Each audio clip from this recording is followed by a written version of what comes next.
Hey, Southwest Louisiana, welcome back to episode 4 of the Lake Charles Tackle and the Gun Cave podcast. Another exciting episode for you today. Want to come out and say thank you for the support on episode 3 with our guest that we had last time. Had a lot of positive feedback from the guest. So we got another guest this go round. Yeah, it's going to be a good one tonight. Yeah, Matthew was in charge of getting the guest this time. So a little bit more for you gun viewers. It's a little bit of a gun-heavy episode, but really excited to show you what's coming up on this episode. So thank you for the support on the last one. Like I said, we got a lot of positive feedback from having the guest. This is what we need for our podcast to do what you want it to do. We need your feedback. We need the likes, need the subscriptions. Like the video, subscribe it. It takes 3 seconds to do it. It really shows us. It takes no effort. Go ahead and hit that subscribe button. Yeah, it shows us that you want it. It shows us that you're liking what we're doing. Heck, comment if you don't like what we're doing. We're trying to make this your podcast. It's a source for your information. We're just here, the guys that have to sit here and talk to you about it. Yeah, I'd like to see more suggestions from viewers because we know that everybody has their own ideas of what they want to see and some things out there they're thinking about. So feel free to leave us a comment, hit us up on our Facebook, and let us know what you want to see because we take all that advice seriously and we'll do our best to give you guys what you want. We do listen to you. I know a customer of ours, Jordan Poole, who's very active with us, gave us an idea to kind of shoot some more one-take style videos. Do know that we are trying to make that happen. Oh, yeah. That so we know Jordan's watching right now, yeah. So we're going to do that, Jordan. Yeah, be on the lookout for that. But this is the stuff that we need. We need you to tell us what y'all want. That's why there's a comment section. That's why there's a like button. That's why there's a subscribe button. We post this on Facebook. Our YouTube, we're just starting to grow it. So if you could, go subscribe, go like the videos, go support us so that we can support y'all and give y'all what y'all are looking for and what y'all need. We're always here to answer questions. The feedback has been tremendous from you guys. We really do appreciate it. There's a lot of people coming in the store, calls, texts. Hey, I like what you did with the podcast. We're so excited to get those. So thank you so much. Little bit of appreciation for you guys, but we'll get right into this episode and not make this too long. We got a lot of good stuff today. Just like the video, okay? Go subscribe. Go do it. You got it. All right. Thank you. So, episode 4, little gun heavy. Who do we got coming tonight? We got Paul Glasco from Legally Armed America, who runs a YouTube channel. He's actually right here in Lake Charles, and he's been doing it for quite a while now. Local guy. Local guy's got a big following. He talks about a lot of great stuff gun-related. So I'm not very familiar with his videos. I know you watch him a lot. Give me a little rundown. I mean, the stuff that he posts, is it relevant to Southwest Louisiana? Absolutely. So he actually did a lot of good work after the hurricane because he was affected too because he's one of us, right? Yeah. And Paul's been a good friend of mine for a long time. I've known him for a while. And he is all about supporting local business, supporting local things going on in Lake Charles. And he is also on a local channel on Fox, and we're going to talk about that whenever we go over it with Paul. But, yeah, he's great content, a lot of gun reviews, talks about a lot of political stuff going on if you're into the gun stuff and what's relevant there. But mostly a lot of gun reviews and just general stuff in the Lake Charles area. So that would be the thing that I think would stick out the most to me is if he's reviewing a lot of these products and he's from Lake Charles and in Lake Charles, I would say that a lot of his feedback and reviews is going to be relevant to, our customers, our viewers. He's having to deal with things such as saltwater or... That's a good point. Things... Well, yeah, because he's very thorough in his videos, and he covers things that most people never think of, but things that regular guys like us, that are concerned for us. You have to see his videos to understand what I'm talking about, but he takes all that into consideration. Of course, he's... Like you said, he's here in Lake Charles, so the things that affect you and me affect him too. And it's amazing how he slips those details in. Probably better than anybody else on YouTube that I've seen as far as gun channels. Well, that's awesome. So if you don't know Paul, go check him out on his YouTube video, Legally Armed America. Local guy, just like us, gun nut, just Oh, like yeah. Matt. Big gun nut. Yeah. Yeah. So that's why we get along so well. So it's not hard. It's going to be exciting to see what y'all are going to talk about later on in the episode coming up. So stay tuned for that. On the fishing side, there's been a lot happening. You know, we coming off of our last episode, fishing's getting a little bit more post-spawn, getting a little bit tougher. Of course, the weather has not really cooperated, but big fish are still being caught. I think because of the hurricanes and what happens, we've come out really okay with how our fisheries are reacting to it. So positive on that. How's that been long term as compared to before the hurricane? Has it been a pretty big change? Yeah, I mean for some fisheries, it has affected them greatly. I would say the Calcasieu River, it has hurt pretty badly, and the burns, although there's still fish there, it's made it a lot tougher on people that enjoyed fishing the burns. But it could be a lot worse. You know, we're getting some good reports from Big Lake, which is good, because after the freeze, there's been a lot of places in Texas that lost a lot of their fisheries. I didn't even think of that big freeze we had. That had to have had a bad effect on things. I mean, yeah, it doesn't help anything when it comes to fishing. So one thing that most of you might not know that I want to touch on is that, you know, we've dealt with Costa Del Mars for as long as Lake Charles Tackle, you know, has been in business, and we still have a great selection of Costa Del Mars. But we added 2 new sunglasses brands.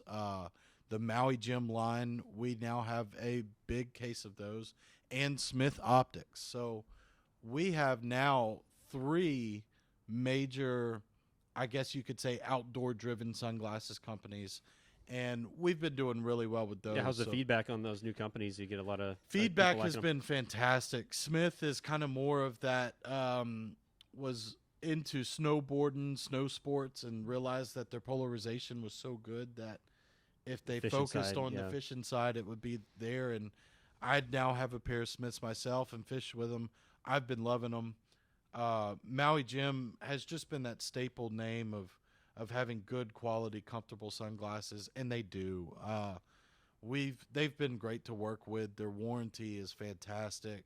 The styles are a lot more fun. So we brought in some kind of more of women's glasses. So if you didn't know that we now have 3 types of sunglasses, come check them out. Come see what we got. It's some new stuff that's coming into the store. Well, I can imagine that it's probably not too easy to find those on the shelf somewhere. You know, I don't know how many people carry those brands, but I really don't know. That's a good question. I probably should have did a little bit more research and development into that when I was bringing them in, but I was just excited to have options at sunglasses. So we picked what we felt were the better of the ones to have, and it seems to have paid off to actually have a selection now. I would say we have a really good selection. I got a lot of sunglasses. That's awesome. And hopefully, you know, we continue to grow at this rate. We want to bring in more of a selection for you guys, and this is a good example of how to get y'all to interact more. If there's something that you want to see in the store, drop a comment. You know, there's so many different products out there on both sides, guns and fishing, ammo, clothing. We kind of need to know what people want. That's what we're going to decide what to bring in. And yeah, so if there's something that you're like, man, I wish Lake Charles Tackle and the Gun Cave carried this, here's your chance. You know, we look at these numbers, these comments, everything like that. Let us know. That's what this podcast is for, is to gain interaction from y'all, and hopefully y'all gain something from us. And, you know, we get to have a little fun with it. Bring guys like Paul Glasco come talk on the episode. Yeah, get new guests on. Hopefully we can do this pretty often. There's plenty of good content out there. We're hoping to bring it to you more and more often. So without further ado, Matt, tell us a little bit about Paul. Let's bring him on. Yeah, so let's go ahead and go to Paul Glasco with Legally Armed America. Thank you. Paul, thanks for coming on the show with us today. Happy to be here, Matt. Yeah. So for anybody who doesn't know, Paul runs a YouTube channel, Legally Armed America, and Paul's local here in Lake Charles. So it's nice to see a local guy in the area actually have a successful channel. And you've got quite a following at this point. How long have you been doing YouTube? Probably, actually, what sparked me to do it was probably I guess 2012 maybe, after the Sandy Hook shooting up in Connecticut. I had a conservative talk show at the time, which was on cable down here also, and it's polarizing to do political stuff.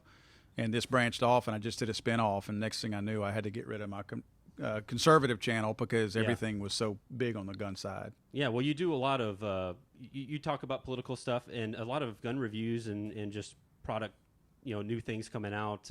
What I like about your channel is you have a unique perspective on guns, and you tend to cover things that I think people miss out a lot, like a lot of topics and things about firearms that people just don't tend to think about. So your videos are really well thought out, and I don't know how you come up with the style you have, but it seems like it's been a real successful combination.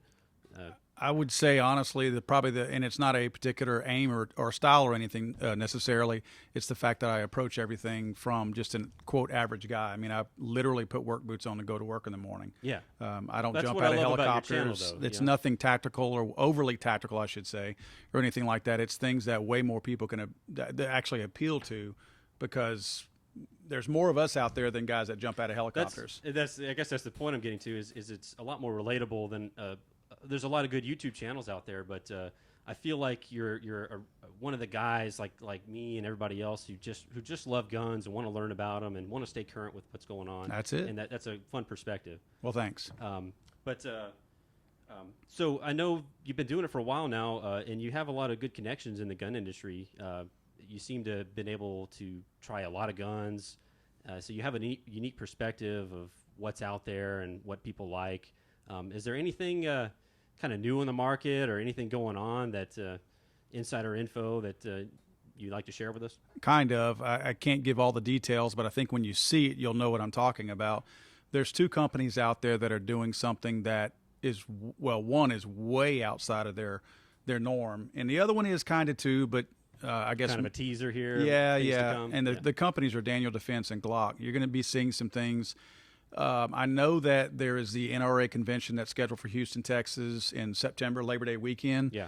And that supposedly is whenever Daniel Defense is going to make their big announcement, which is a big announcement. The NRA show. Yeah, okay. And my guess is it's going to, quote, leak before then so that they can have nowadays everything too. Well, it's got to generate more of the interest that people are going to be looking for. They're going to get more people to go if they can leak this out a week or two ahead of time. They're going to get more people to the door. So I truly believe that you'll hear about it probably the week prior to the last week of August, more than likely. That's Daniel Defense and Glock.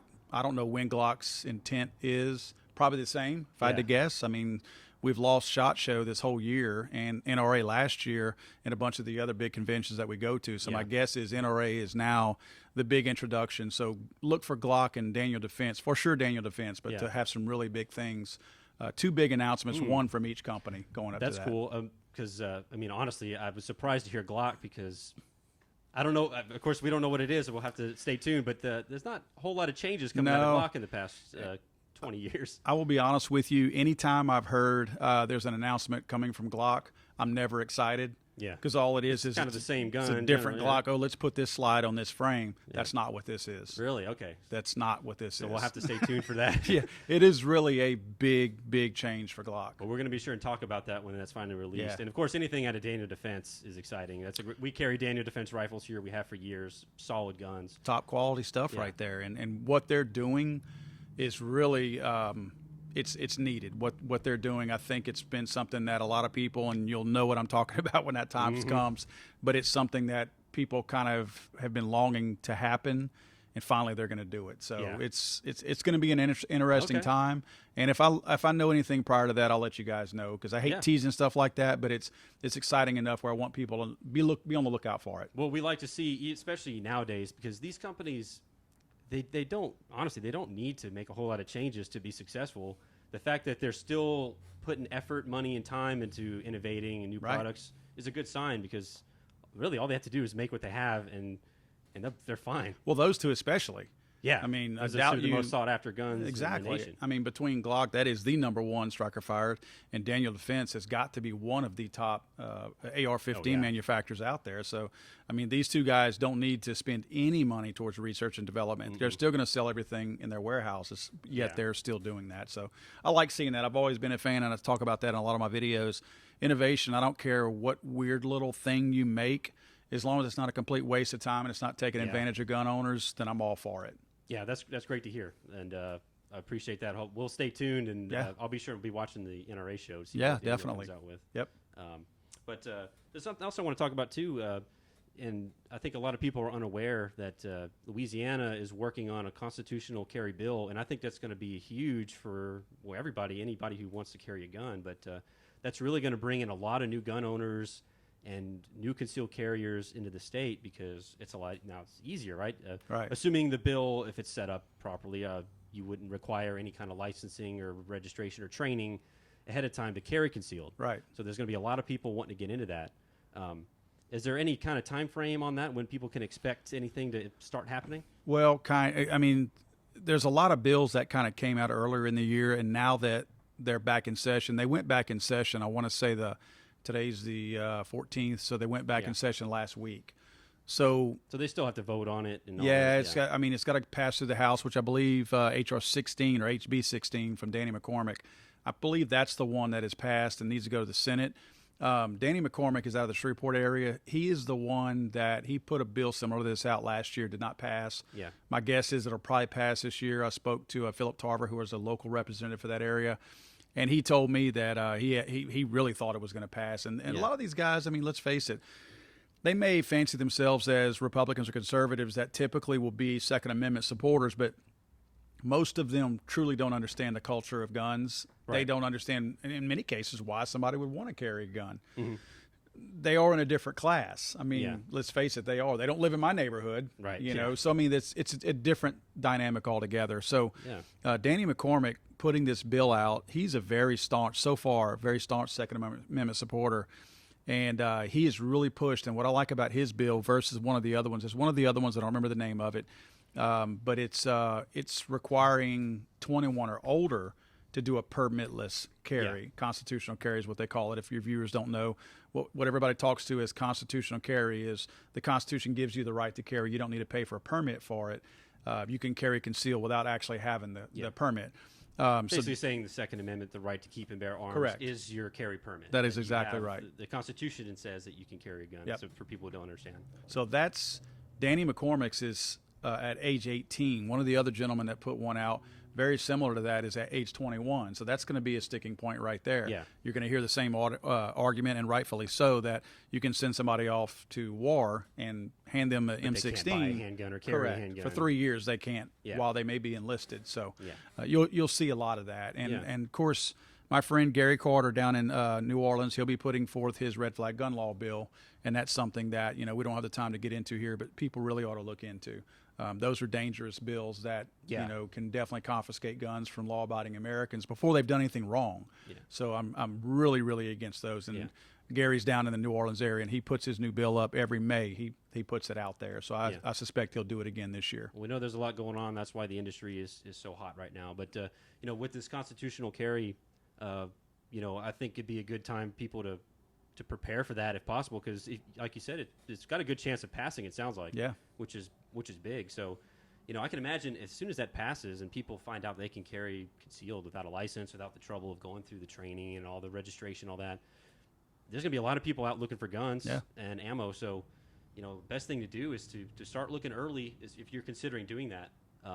And still, even though if this does pass and people carry concealed, we always still recommend that training is always a good thing to have. So regardless of what happens, right. Seeking out a concealed carry instructor, getting training, getting prepared for that is always a safe thing to do. You make a good point in light of all the atmosphere that we're in right now, where ammo is a little bit tough to find. Yeah. I'm really pushing a lot of people who are watching my show on Fox or on the internet to please at least employ some kind of dry fire mechanism, training or whatever, to get used to the feel of the firearm, the break of the trigger, whatever, because people are not willing to get off of their ammo right now. Yeah, and that's nobody wants to go shoot their precious ammo. Prices have gone up, availability is hard to get. So, and that's scary to me because I'm one of the guys that's always pushed that. Nothing scares me more than seeing a guy, quote, train his girlfriend or wife at the range how to shoot a gun when you can tell the guy clearly has he doesn't understand safety himself. Yeah. So, lacking the ammo to shoot now, then that's more people that they're probably only going to pull that trigger whenever they're unfortunately confronted with some kind of a threat. And I'd really like to see some kind of, whether it's holstering, dry firing. I'm not a big fan of lasers, but I tell people all the time that if you put a laser on your gun, it's going to help you steady your aim if you're dry firing against a wall. Because you could see as you're pulling the trigger, see if that laser's moving off target. So yeah, exactly. That's a good point. And you're right about the ammo thing. I understand that people don't want to shoot their ammo, but at least get some dry fire training. And ammo, regardless of the price and availability, it's still out there. Sure. And we're getting it in here at the shop. You guys know this, who especially that come in on a regular basis.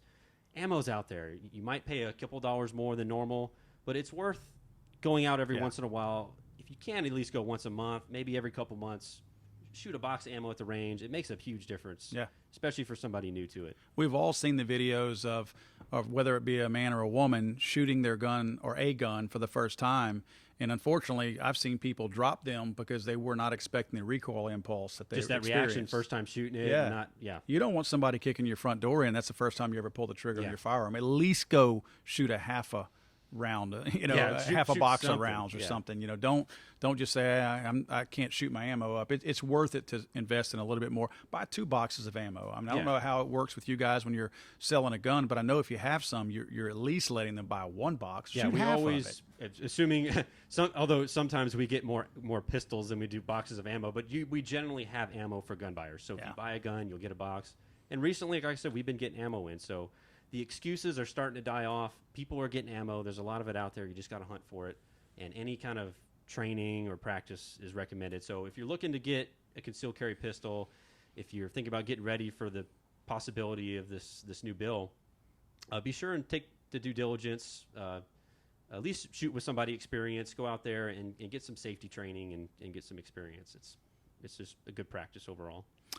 One thing I'll say real quick, too, is, Matt, you work in the desk over here. Obviously, you see all this firsthand. On the front lines, yeah exactly. But, I mean, there's so much bad advice out there as to what gun to get for the first time. There's way more bad advice out there than there is good advice. And, people need to seek out the gun shops that are giving out the good advice.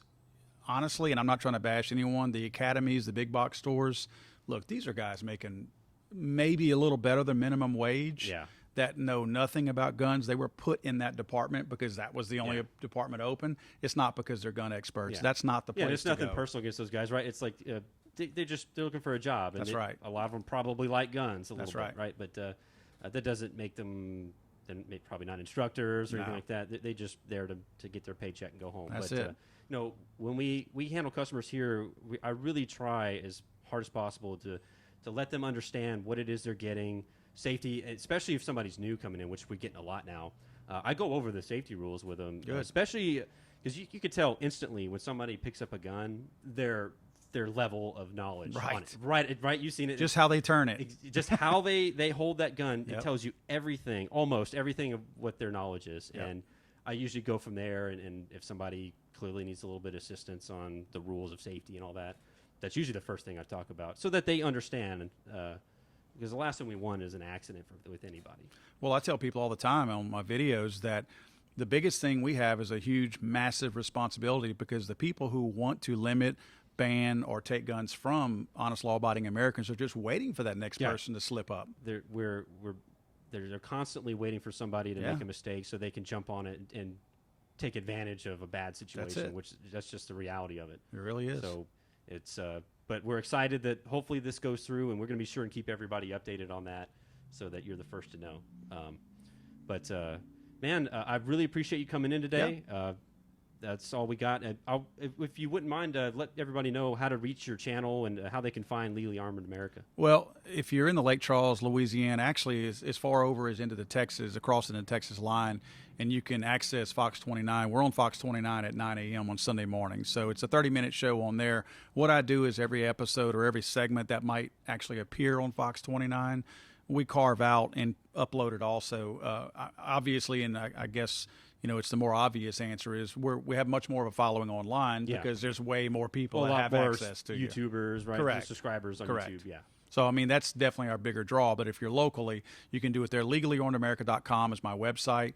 We do other things on our website. We have some pretty cool affiliate programs for different companies that I partner with that will give us breaks on things and stuff like that with my own codes that they can use to save a little bit of money. So we try to do some things like that. But, I mean, if you go to YouTube and just punch in Legally Armed America, you're going to find everything. You got a lot of great videos on there. Yeah. It's highly recommended. If you're interested, be sure and check out Paul at Legally Armed America.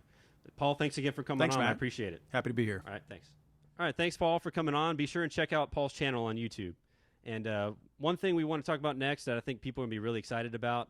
So last week we got a huge ammo shipment in, which is just a good sign of things to come here. I know everybody's been hunting for ammo, and we got a pretty good selection from Federal. And we're hope that these other companies keep the shipments flowing. But basically, man, we were able to get a lot of ammo out to customers, and it's looking good overall because there's some new manufacturers that are just start running again, and that's kind of been the talk of the town. Is Remington is now back making ammo again because they were shut down for a while, and that really slowed the production quite a bit because they're a pretty big manufacturer. Yeah, I mean this has probably been the biggest shipment of ammo we've gotten since COVID. Oh, it was huge. It was so big that Facebook deleted our post letting you know that we got ammo. We posted it on there. I don't know how many people saw that and were liking and sharing. It was huge. It got taken down by Facebook, not us. We're trying to let you know that we got ammo. Yeah, and that's another thing too is be sure and stay active on Facebook, because when we get big shipments and stuff like that, we're going to be sure and post it so you guys are the first to know. We want guys who are following us to be the first to get the information. So be sure and stay active on that, because I guarantee this isn't the last shipment we're getting like this. We got a lot of companies that are just waiting in line to send us ammo. More shipments are running in. It's good to see ammo starting to come back as a thing. The Remington factory being back open is great news. Yeah. Especially for all the deer hunters that like to shoot Remington ammo. We got a lot of core lock coming in. We don't know when it's going to ship, but since they're up and running, it's going to be There's soon. at least light at the end of the tunnel. Yeah, we know it's coming. It's good to see these things coming in. Big shipment. If you need ammo, come check us out, because as of right now, we have it. Don't know how long it'll last because we're selling a bunch of it. Yeah. So we want to make sure everybody gets some, though. So just stay active with us and keep checking. And not only ammo, but we're getting a good steady supply of AR-15s and pistols still. I know we've been saying that last couple times in the podcast, but I feel like it's getting – even that's getting better. Yeah. They're lasting on the shelves a little bit longer, so people have a better opportunity to get their hands on one. And we don't know how that's going to change, but the fact that it's coming in on a regular basis is just a good sign overall. Hopefully the trend keeps going up and we keep seeing more stuff. We have a lot of it ordered on back order. Hopefully it starts coming in, because I know that we're all wanting to see more stuff in the store. We're trying. So, but it's coming in. Without further ado, we're going to go into everyone's favorite section of Jeff bringing us the local fishing report. I think this is everybody's favorite part of the show. I mean, everybody wants to see Jeff. It's Jeff. Jeff's coming on. He's going to let you know what's going on in the fishing around the area. So we're going to bring him in to keep you in the loop of how to catch some fish. Hey, everybody. It's Jeff here. I'm here to give you your fishing report for the month. Since the last time we've talked, we've had a few things changing around the area. So we'll get right into it. The saltwater fishing has been a little spotty lately. We've had some typical springtime weather, high winds, a lot of rain in the last few days. So the water's been generally a little bit dirtier. I have heard that people were finding before this rain some clear water in Big Lake, down along the east bank and then along the south end of Big Lake. Your hottest baits lately have been anything kind of shad related, such as your little swim baits and 3-inch pre-rig swim baits in a shad color, chartreuse, anything white. Also your same plastics as usual, Little Johns, down south lures in your typical chicken on a chain, glow chartreuse here. This time of the year, something with gold in it is typically a good idea. The shrimp, from what I've been hearing, haven't quite made it into the lake yet. It's a little bit late this year, but in the coming weeks, your shrimp style baits will be starting to produce a little bit more. That's when, throwing your popping corks here. Your Four Horsemen's a really loud one. That's probably our best seller. We just picked up a bunch of those, getting ready for the summer. Throwing shrimp imitations on the bottom of that, your voodoo shrimp, gulp shrimp, DOAs, all of that stuff will be coming up and playing a bigger part into May and June and further on into the summer. Still hearing a good bit on the suspending baits, like your mirror lure, soft dines and mirrodines. Throwing the XL, the bigger size, especially on a windy day, you can get a little bit more distance out of it, and bigger bait, bigger fish. The flounder and redfish have still been going strong. Been hearing a lot of the flounder being caught along the Salt Ditch and then down along into Oyster Bayou at the south end of West Cove. Redfish have been pretty plentiful in a lot of areas. The East Bank and along the weirs, those have been producing. Once we get this freshwater kind of washed out, the fishing should pick up a little bit more into Prion Lake. Before we got all the rain starting, a couple weeks ago, the fishing was really picking up in Prion, but it's kind of slowed down now, and the fish have tended to push further south. We've also been stocking up on a lot of our crabbing supplies, whether it's bait, line, and nets. The crabbing with the warmer weather coming, it should be picking up. So if you need any of that, be sure to check with us. We've got a good supply on it. Now going on to the freshwater side of things, bass are kind of in transition right now. We're getting to the point where they're still, in a lot of places, bass are still spawning, but we're also getting to that point where a lot of the fish are post-spawn now, getting into a little funk.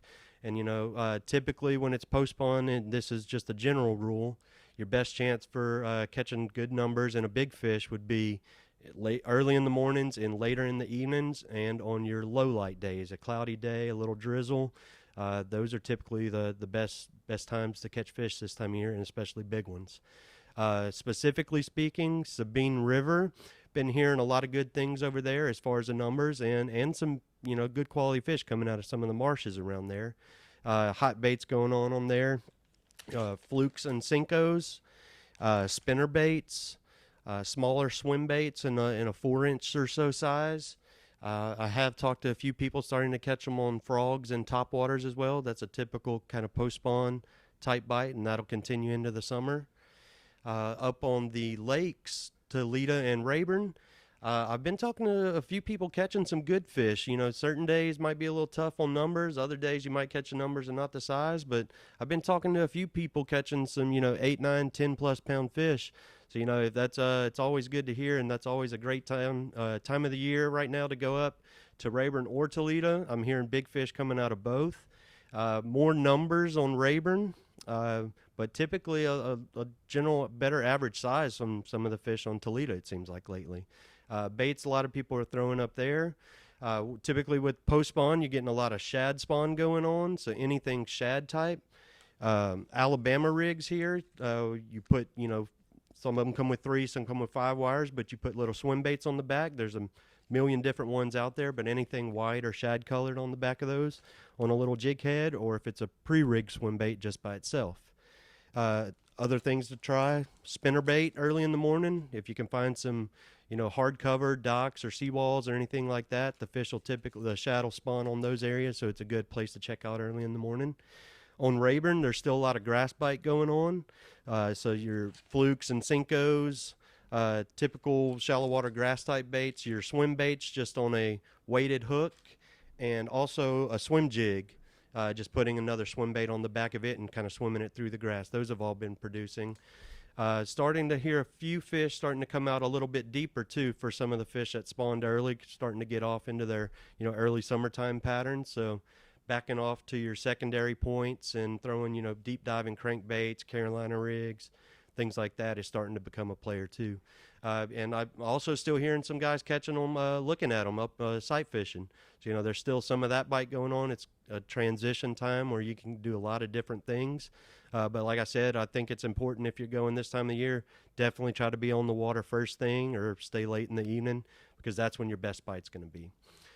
So I want to thank everybody for joining and listening to the podcast this week.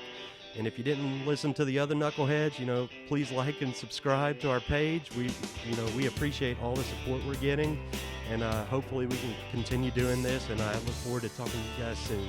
Thank you.